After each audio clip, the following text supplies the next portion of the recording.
That's it? Raise your hand. Perfect. First time I get in front of you guys in 2.5 years. Perfect. Back in the spring when we had a chance to talk to Stetson, he talked about how valuable that spring could be for him, getting first team reps, building relationships, receivers. Even going back then to right now, how do you think he has capitalized, or if he has capitalized, on this time he's had getting all these first team reps? For sure. I mean, being with the first group, expected to be the starter, so it's invaluable. I think his confidence level is raised with our confidence in him. I think is probably the most important thing.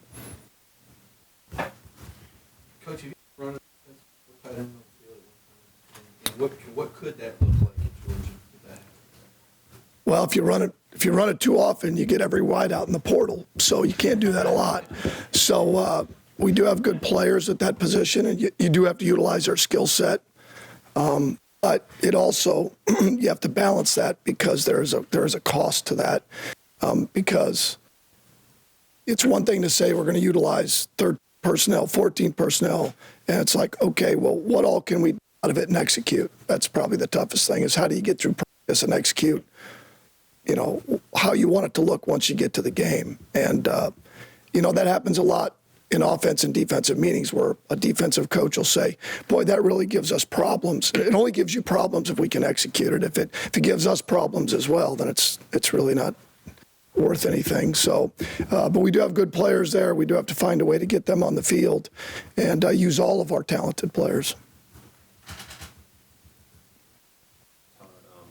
Stetson has said that he feels comfortable now that he's the guy in terms of telling how he wants them to run routes. I was wondering, between you and Stetson, how much does that relationship develop in terms of y'all just the finer points of the offense, how you want him stuff now that questions? Well, he's always been in there, so he's always heard how we want to do it. So now it's a matter of, I think he's doing a much better job of, in between his reps, of carrying the message that we talk about and to make sure we're on the same page. I think that's the biggest thing. It's not talking to the receivers in terms of how he would do it.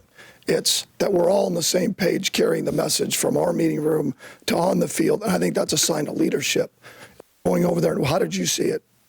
Well, this is how I saw it. This is how we talk about it. Let's get it right. Hey, Todd, one of the, storylines out there, whether it's right or wrong, I got no idea. But some people suggested the offense is going to need, carry the team while the defense, until the defense is always young, kind of gets his footing a little bit. Is that something you would agree with? I really don't know what that means. In fact, we got good players on defense. Sure, we lost a lot of really good players, but I don't think that just, I don't think last year we thought of it that way, other than all we control is how often we get the ball and how many times we score when we have the ball, points per possession. That's all we control. Obviously, last year, there were scenarios where it made no sense to continue to put ourselves at risk. And that may not be the case this year. It may be the case this year. I don't know. That is to be determined. But carry that, that's ridiculous at a place like Georgia. We have good players on both sides. Just like last year, to say that the defense needed to carry us is probably fair. We were tremendous on defense. I get what you're saying with that. I don't mean rude. I'm just saying in general, I think I think we get carried away with overall points and overall statistics, or carrying things over. Ultimately, each game is where you have to continue to score points and stop people. You get into averages. It's not any good if you score 50 one week and 25 the next. You'd like to be more consistent at right there in the middle every week, that you can count on that, just like whatever happened last year has nothing to do with this year. Hey, Todd, last year you guys seemed really hamstrung by injuries out there at the wide receiver position. Now that you have a little bit of an older group and it seems relatively healthy, how do you envision about incorporating them in the offense seemingly more healthy than this year? Well, I mean, we lost George last year, and maybe in some ways that made us better. In some ways, once George went down, we had to figure, okay, we don't have an X. We don't have somebody that you can just say, okay, we go 3-by-1 and they kick their coverage, we can throw it there. So you have to get into more tightened sets, condensed sets. How are we going to run the ball better? How are we going to use our tight ends? not knowing exactly at the time what we had in Brock Bowers or A.D. Mitchell or whoever you have. But at the end of the day, you figuring out the puzzle is probably the number one thing we're paid to do, and no one really cares who you have. We do have more options at receiver, probably in some spots. But at the end of the day, whether it's using our backs, using our tight ends, using our receivers, I mean, that's what you're paid to do, and figure out a way to score and not turn it over. Coach, specific talking about wide receivers, Arian Smith, it's incredible.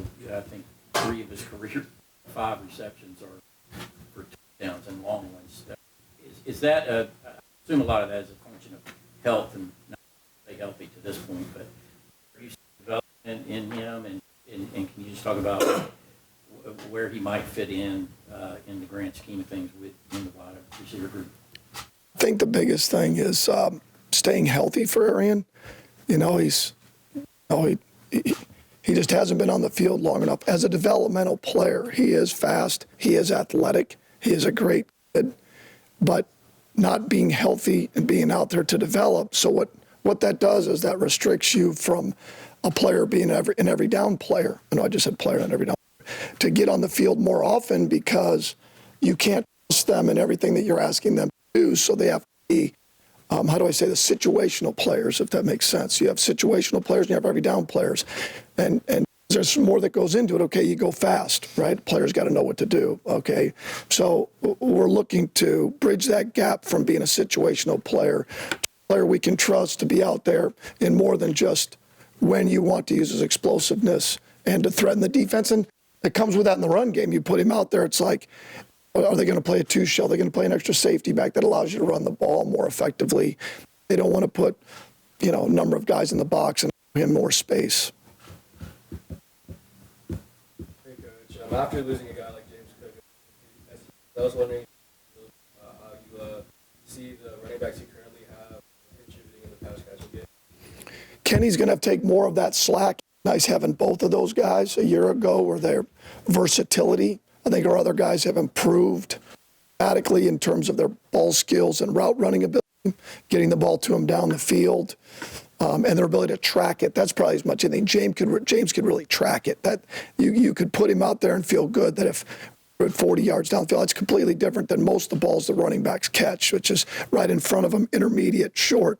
So Kenny, Dejon's really improved. So that is an area where we don't have as much depth. When you had James, you didn't have to worry about in a given game plan, if one guy went down, that would be Kenny. Now, the other guys have gotten better at it, but you've shrunk the margin for error. You'd hate to go into a game with all kinds of things you like for Kenny, and then all of a sudden something happens and you're stuck. So before when Kenny was healthy, we would have the luxury of having both of them.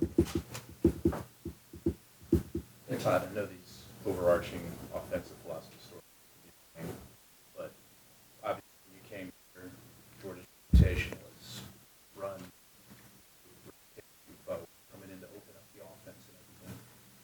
What do you think about that, and where do you think you are entering year 3 in terms of building what made Georgia before you got here, what the offense looks like? Actually, it's not really a rhetorical question. It's fair in the fact that I do like to throw it. I think people think that I don't like to throw it. And I'm paid to score. I'm not paid to win, I'm paid to add as part of that score. But I'm also paid to be responsible to winning. And so there's a big part of that where they think that Kirby dictates we do on offense. No, he dictates that we be smart. He dictates that we be explosive and that we utilize our personnel and do everything in our power to win games for the University of Georgia. And that's what we should be doing. And believe me, when I'm thinking game plan-wise, I'm thinking about how we can be explosive, and yet how we can run the ball to help us be explosive. It all fits together. And you can't control the game if you can't run the ball comfortably. You cannot control the game. You can have a bunch of statistics that make it look better, make you feel better. But if you can't run the ball comfortably, you can't win the game. And that's from a guy who likes to throw it. And my whole background's wideouts and quarterback. So I do want to throw it. I enjoy throwing it. Years ago against Mississippi State here, we couldn't run it. We didn't run it very good at all. That was on me. We threw for 400 yards, thank God, and we won the game. Cincinnati, we turned it over a bunch and didn't run it nearly as well. Well, luckily, we could throw it. I think the biggest thing is, are you able to, when you're not having success at one or the other, you're not just one-dimensional. You're not just a running team where, okay, we get behind, we're having trouble throwing it, or we're a passing team. Then when we have to run it, we can't. But, you know, it's out there. It's part of it. It's unfair because you have to do whatever you need to do to win the game, and that's be explosive and not turn it over. Which Bobo's value, what you guys do offensively, kind of what's the give and take with the guy that's obviously had some success like Bobo as well? Adding to your knowledge base and then vice versa. Well, first of all, he's an unbelievable sounding board, like any experienced coach that you bring in, whether it was last year defensively with Will Muschamp or us, Buster Faulkner, anybody that you bring in as a sounding board. Okay, what have you done? Are we doing everything in our power to be successful? Our walkthroughs, I asked him today, all right, we're working on pressures and how we're going to adjust to it. And I'm like, I walked right over to him. I'm like, okay, what are we missing? Is there anything that you guys did that was different? Is there any way how you walked through in the past? Are we utilizing every opportunity to be successful? And he's been great because I'm sure, just like with Buster or anybody that's done it for as long as he's done it, that in some ways, I'm sure he's enjoying being back here. There's other ways it's like, okay, well, maybe I wouldn't do it that way. Maybe I wouldn't, but he's been awesome. You know, he's been awesome as a sounding board and want to continue that. He's going to have a big part in what we do offensively. Adding to that, we had a little bit of a shorter off season with guys coming in, so we haven't had probably as much time to be like, okay, let's really dive in to certain aspects of it. But I think those spots where everybody you have in your organization has to add value. Well, where's their value? Where's their unique value? It's recruiting, whether it's development, or it's offensive game planning, whatever that is. If they don't have an elite trait that adds to it, they got to go. So somewhere in that, they've got to have some reason why they're in our building. And I didn't mean to kind of end on that with Mike Bobo. I mean, I'm just saying he adds tremendous value in terms of just in terms of being a sounding board for us. Hey, Coach. Just kind of wanted to know through your eyes, Dominic Blaylock's progression getting to full health, and then back in what it looked like to you, and how much his perseverance has meant to both himself and the team. You know, that I can't imagine. You know, I can't imagine getting hurt, getting re-injured 2 years, probably a lot of times question whether or not, what if I do all this again?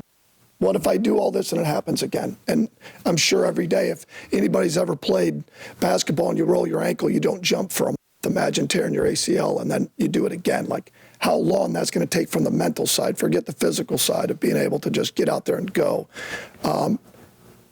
Over time, he's gotten to the point where I think he feels more and more comfortable. And he's always been a crafty route runner. He's probably more crafty than he is like fast or tall. It's just he has a knack. Some guys just have a knack of getting open, making plays, contested catches. And you can see that every day that he's out there. I know it's only been 6 or 7 practices. What's your evaluation of these freshman running backs in Paul and Robinson so far? They're going to be really good players. It always hurts. What's interesting is whenever this started 10, 15 years ago, when players came at mid-semester, at one point there was 4 or 5 of them and you had 18 or 20 that didn't come. Well, now it's the reverse of that. You have most of your class comes at mid-semester. So you're so used to freshmen being up to speed a little bit more, but missing the spring takes its toll on any player that's not here because you're asking a lot of them. I think they're both going to be tremendous players. They're working awfully hard at their craft, but every day we install, summer's not the same. It's really not because you're not the physical part. Every day we install, the defense installs. And as you keep going, it just compounds the looks. It's one thing if we kept the same plays and they changed, or vice versa, right? While they're changing looks, we're changing plays. It's like, holy cow, you can become overwhelmed. And it's hard then at that point to really see their true skill set because they're processing. They're not playing fast, but I think they're both going to be tremendous players.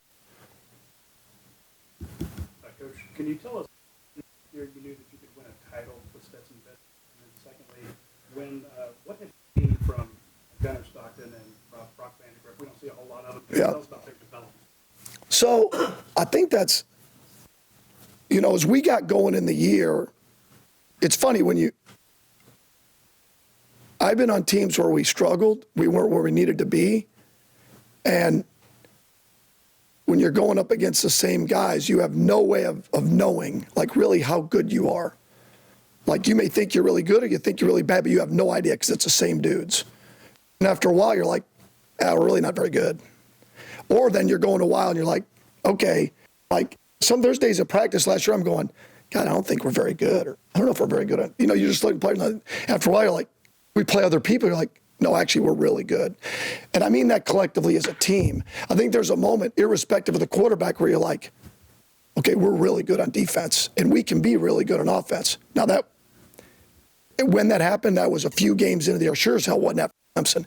But after a few games, you started feeling that. You started feeling, I think we can be pretty good, And irrespective of who the quarterback was, because both of them were good players, it was never like where you thought, boy, it's this much or the other. So, as we kept going along, we thought that, Stetson's mobility gave us a chance, a little bit different in terms of who we were going with. But at some point I thought, now we can with either one of those at quarterback. Okay, you were asking about Brock and Gunnar, or were you asking about Carson? Which one? Number one. Okay, so Brock, both are tremendous players.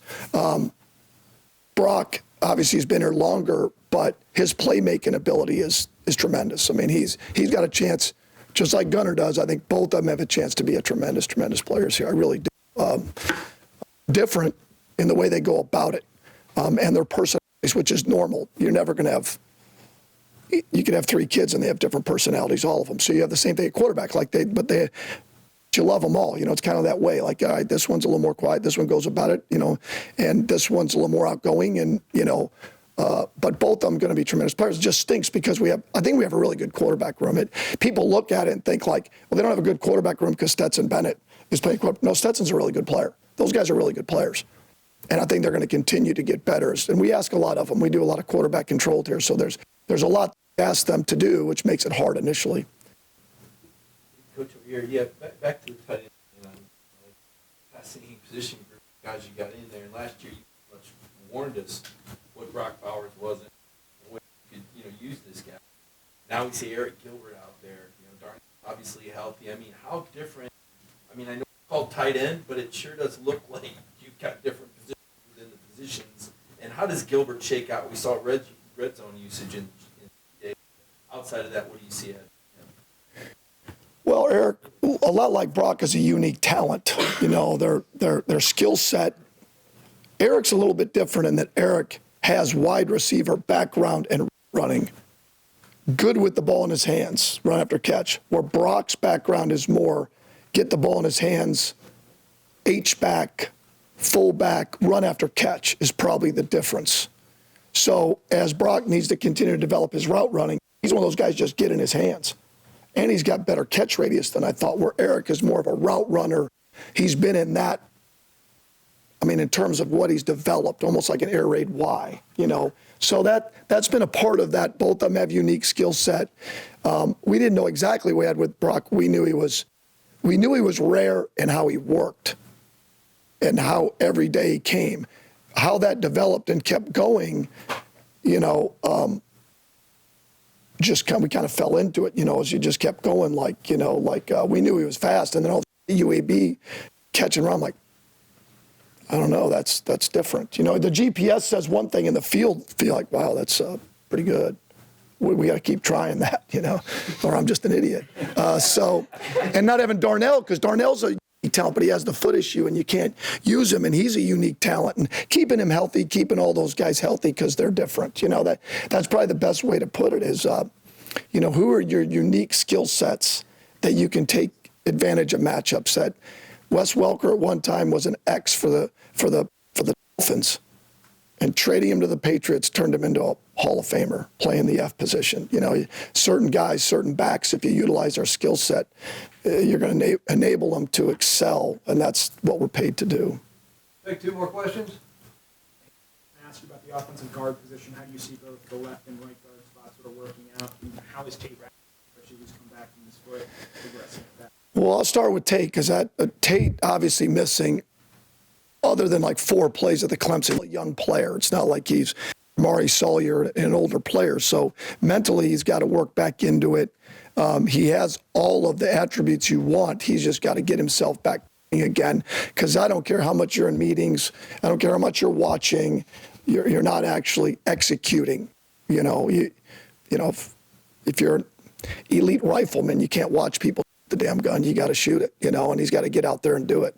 And so getting out there, I think, helps that. We have a lot of depth at guard and tackle. I mean, we can be elite up. We have a lot of really, really good players up front. And, now we're just working through it. I don't want to mention names because I'll miss somebody in saying it, but we have a lot of really, really talented football players up front. Now it's piecing that together where we can really function on. Not having 1,000 yards is just kind of inevitable, and you like it. The ball is distributed a lot of different places. Kind of washes some. I really don't go into it that way, but I get it. You know, I get skilled players. I've coached them all my life. If you're in basketball, you want to score. If you're in baseball, you want to hit. And if you're a skill guy, you want to touch the football. I mean, I get that. And I understand certain skill guys' frustrations when they don't, because that's their value. You know, when I was at Oklahoma State 2011, Justin Blackman won the Biletnikoff, you know, and he had like 1,700 yards. And then the next year we had Josh Stewart who had 1,000 yards. So now different offenses, you know, more air raid like Mike Evans has a few more games, but it doesn't come with that. I would have guessed had we had George, we would have had a 1,000-yard receiver had we had him all year because he's a unique skill set. You know, when you get into run, play action, and utilizing matchups like we had a number of guys that way, it's almost inevitable you're not going to have somebody do that. It's like, I'm going to compare it to one thing before we have to here, is that I find it really intriguing because it's the same there because it's easy to pick on. It's like, no matter which way you go, I found this in the NFL, like create this with quarterbacks where the touchdown interception ratio exists. And yet everybody knows that if you get in the red zone, your best red zone teams are able to run the football in. It's like, well, how does that make any sense? If you're really good at running it and you run for touchdowns, and the quarterback only throws for 17 touchdowns but 10 picks, well, he could add 10 more. We just didn't need to. And I know I'm just kind of like, it is what it is. The idea is that for us, and it's frustrating for our players, is to score as much as we can, explosive, utilize the skill sets we have. We get in the red zone scoring touchdowns, whether we have to throw it or run it. And the rest of it is for talk, not really in terms of value of what it really means. And yet I get what you're saying, Todd. I really do. And you'd love to have somebody, you know, that you can count on that, okay, this guy's going to win if they single him. And, you know, we had to be creative last year with who that is. Is that Brock? Is that AD? Just like this year. So we'd love to have. My last year at Southern Miss, we had a 4,000-yard passer and 2,000-yard rushers. That's elite, but you'd love to have that. But sometimes it doesn't work that way. Thank you. Yep. Everybody, please.